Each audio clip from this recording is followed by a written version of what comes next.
హరి ఓం శ్రీమాత్రే నమః. లలితా సహస్రనామ పారాయణలో భాగంగా ఈరోజు అమ్మవారి నామం 950వ నామం, 8 అక్షరాల నామం, పంచసంక్షోపచారిణి. ఈ నామంతో అమ్మవారికి నమస్కారం చేసుకున్నప్పుడు ఓం పంచసంక్షోపచారిణ్యై నమః అని చెప్పుకోవాలి. పంచ ఉపచారాలతో సేవించబడుతున్నటువంటి తల్లి అని చెప్పి దీనికి మనం స్థూలార్థంగా చెప్పుకుంటే, అసలు ఈ శ్లోకమంతా కూడా పంచతత్వాలతోనే మనకి కనబడుతోంది. అమ్మ పంచతత్వంతో ఉంది కనుక పంచసంఖ్యలతో ఉపచారం చేయాలి.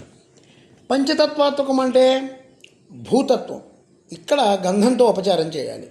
ఆకాశతత్వం పుష్పంతో ఉపచారం చేయాలి. వాయుతత్వం ధూపంతో ఉపచారం చేయాలి.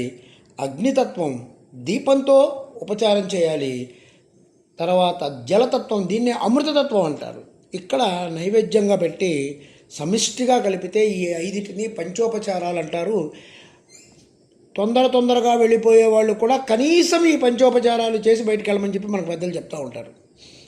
పంచసంక్షోపచారాలు మళ్ళీ 2 విధాలుగా ఉంటాయి. ఒకటి మానసికంగా ఉంటుంది, 2 యోగాత్మకంగా ఉంటుంది.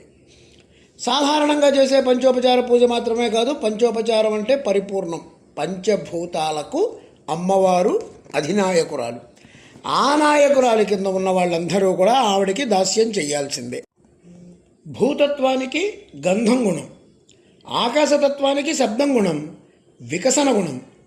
ఆకాశంలోంచే సూర్యుడు మనకు వికసిస్తూ కనిపిస్తూ ఉంటాడు. ఆకాశాన్ని పుష్పాన్ని చేశారు.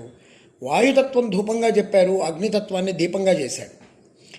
రసతత్వాన్ని అన్నంగా చేశారు. సర్వోపచారాన్ని అని చెప్తారు. అంటే ఇది ఎంతో గొప్ప భావం.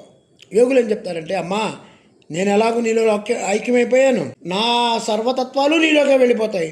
నా శరీరంలోని పృథ్వీతత్వం నీ మేనికి గంధమయ అలంకారంగా ఉండాలి. నా శరీరంలోని ఆకాశతత్వం నీ పాదాల దగ్గర పుష్పంగా ఉండాలి. నా శరీరంలోని తేజస్సు మొత్తం అంతా కూడా అమ్మా నీకు దీపం అవ్వాలి. నా శరీరంలోని జలతత్వం నీకు అమృతం అవ్వాలమ్మా.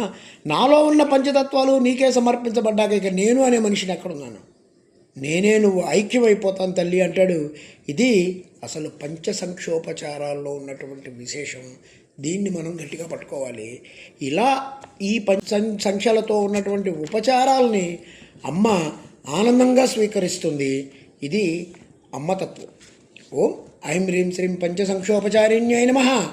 ఓం శ్రీమాత్రే నమః. ఓం శ్రీ మహారాజ్ఞే నమః. శ్రీమత్ సింహాసనేశ్వర్యై నమః.